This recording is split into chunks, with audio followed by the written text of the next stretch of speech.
Legends are not made overnight. They're built through hard work, passion, and an unyielding dedication to their craft. Tadej Pogačar embodies all of these qualities and more, making him one of the most awe-inspiring athletes of our time. With 7 stage wins already under his belt in 2023, Tadej has established himself as a force to be reckoned with in the cycling world. Tadej's journey began at an early age, and it was clear that he was quite good. In 2016, he came third in the European Championships for juniors, a race where many talents are born. The following year, Tadej turned professional at the age of 18 and rode mostly continental races, coming third in the Tour of Hungary as his best result. His first big breakthrough came in 2018 when Tadej Pogačar managed to win the Tour de l'Avenir, a small Tour de France for riders under the age of 23. This race has produced many cycling greats such as Egan Bernal, Nairo Quintana and Greg LeMond. Tadej now joined an exclusive list of winners who went on to become legends. And also Tour de l'Avenir 2018. I wanted to say how great race this was when I was racing. I did only one time, but yeah, it was a really nice experience. Viva la Tour de l'Avenir. For 2019, Tadej Pogačar signed a long-term contract with UAE, and they wanted to keep him for as long as possible. His initial contract was for 3 years with an unreported salary, but estimated to be in the millions. In the same year, Pogačar participated in his first Grand Tour, the Vuelta a España. Many riders just want to finish their first Grand Tour, but for Tadej, he had bigger ambitions. He wanted to race for the win, and his performance was simply remarkable. The future of world cycling has arrived. When he won in Andorra, it was Pogačar the star. He now wins at Plataforma de Gredos, and it is Pogačar the superstar. He finished third in the general classification behind Roglic and Valverde with 3 stage wins, making a big statement in the cycling world. There are moments in sport that you'll remember for the rest of your life, and this is one of them. Set the Guardian on the incredible moment that saw Tadej Pogačar win the Tour de France 2020. 2020 was a strange year. A pandemic made all major races of the year be pushed to later in the year. This meant the Tour de France was in September. This may have suited Tadej Pogačar as he enjoyed racing at that time of the year, as his Vuelta a España result the previous year showed. The 2020 Tour de France was a battle of the ages, with Tadej Pogačar, Primož Roglic and Egan Bernal all vying for the coveted yellow jersey. However, Bernal's unfortunate exit from the race due to loss of form left Pogačar and Roglic to duke it out in the final week. While Pogačar looked strong throughout the race, he faced an uphill battle going into the last time trial, with Roglic holding a commanding lead of 57 seconds in the general classification. Many believe that Roglic had the win in the bag, but Pogačar had other plans. With unwavering focus and determination, he pushed himself to the limit and began placing first in the time checks, raising hopes amongst fans that he could overtake Roglic. Pogačar rode up the final hill faster than anyone thought possible. 24 seconds is what Primož Roglic has in his hand right now. It's turned red. It's turned red for the first time. Tadej Pogačar is up on Primož Roglic. This is incredible. The last time this happened was in 1989 between Laurent Fignon and Greg LeMond. Pogačar is producing one of the time trials of all time. And took the GC on the last day. It's a big disappointment.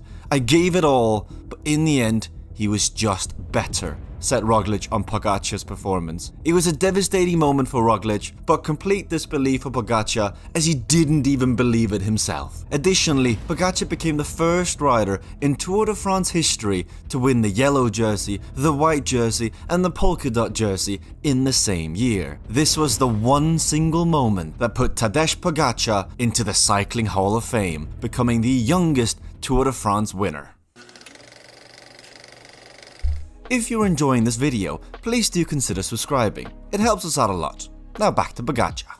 In 2021, it was clear that Pogačar was not slowing down. He started his spring with GC wins at the UAE Tour and Tirreno Adriatico, showcasing his remarkable ability to beat riders in all terrains and do it so solo. He did show some signs of being human during the Tour of the Basque Country, coming in third, but quickly bounced back at the Tour of Slovenia, winning it easily. The Tour de France was around the corner, and Pogačar and Roglič were two of the favourites. Since Roglič had won against him in the Basque Country, many thought that this could be his year. And during the first stage of the Tour, which was a hilly uphill finish, Roglič beat Pogačar in a close finish. On stage 5 there was a time trial, which was the first true test and the first time there would be major gaps in the GC. Pogačar was in a much better spot than Roglič, and due to Roglič being caught in a crash on stage 3, it was time to show that last year wasn't a fluke.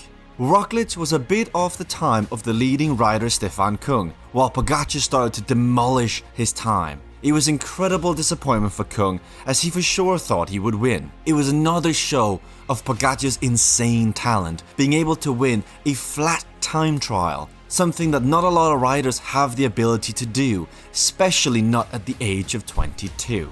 Roglič had to abandon due to his crash earlier in the race. Was he playing down his injuries to Yeah, the media? yeah, I think so, because every time when he came into the bus, you saw him suffering a lot, and was not nice to see a big champion like that entering the bus after a stage. And also yesterday in the start, you saw Primož was dropped in the group, and I thought he was maybe taking it a bit easy, but he told me afterwards that he was really dropped and not feeling great, and all day suffering a lot. And now, it was an easy win in the making for Pogačar. He won 2 more stages, both in the Pyrenees, and won the Tour with over 5 minutes to domestique but turned into leader Jonas Vingegaard. Tadej Pogačar, the tornado from Slovenia, sets himself up for double stage wins, back-to-back wins in the Tour de France. He's conquered the mountains, he's conquered the Tour de France. Here he goes, Tadej Pogačar, they're sprinting back at him. Has he got enough time? Vingegaard is there, Tornado Tadej wins at Luzardiden. In addition to winning the Tour de France for the second consecutive year, Pogačar was also awarded Slovenian Sportsman of the Year for the second time in a row, and he finished off his incredible season with a monument win, winning Il Lombardia. In 2022, Tadej Pogačar had a strong start to the season, winning the UAE Tour, Tirreno Adriatico and the Tour of Slovenia. He also performed well in the early stages of the Tour de France, winning stages 6 and 7 and donning the yellow jersey. However, on stage 11, Pogačar struggled and was dropped by the leaders, allowing Jonas Vingegaard to secure the win on the day and take the yellow jersey.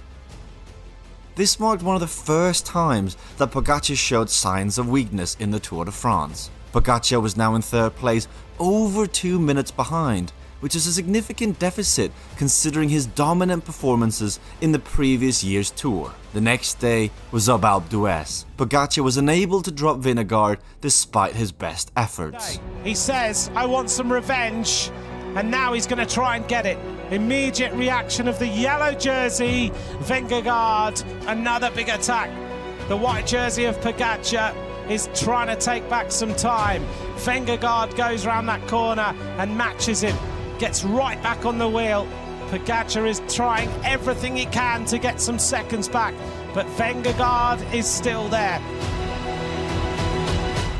Despite Pogačar's win on stage 17, he was still unable to drop Vingegaard and close the gap. Pogačar and Vingegaard had a remarkable two-way battle, but Pogačar was unable to regain his dominance in the Tour, and Vingegaard ultimately proved to be the stronger rider of the two, dropping Pogačar on the Hautacam on stage 18 and winning the stage by over a minute. There may have been several reasons why Pogačar struggled against Vingegaard. One reason could be that Pogačar had raced a lot prior to the Tour, which could have affected his performance. Additionally, Pogačar may have been struggling with fatigue or illness, as he did not appear to be at his best during the Tour. And finally, Vingegaard was a strong and talented rider, and Pogačar may simply have been outmatched in the battle for the yellow jersey. Regardless of the reasons, Vingegaard ultimately took the Tour, leaving Pogačar to reflect on what went wrong. Pogačar has proven himself to be a resilient rider, bouncing back from setbacks to achieve great success. He showed his tenacity by winning the Montreal Classic and Il Lombardia again, even though some may have considered his overall performance in 2022 a disappointment. In 2023, Pogačar's already started off strong, dominating the Ruta del Sol and besting his rival Jonas Vingegaard in Paris-Nice. While editing this video, Tadej Pogačar managed to win his third monument, the Tour of Flanders, dropping Van Aert and Van der Poel on the final climb, winning it solo. It wouldn't surprise us if Tadej Pogačar wins Paris-Roubaix in the coming week. Let us know what you think in the comment section below. But the question remains, has Pogačar learned from last year's failure, and will he return to the top spot in this year's Tour de France?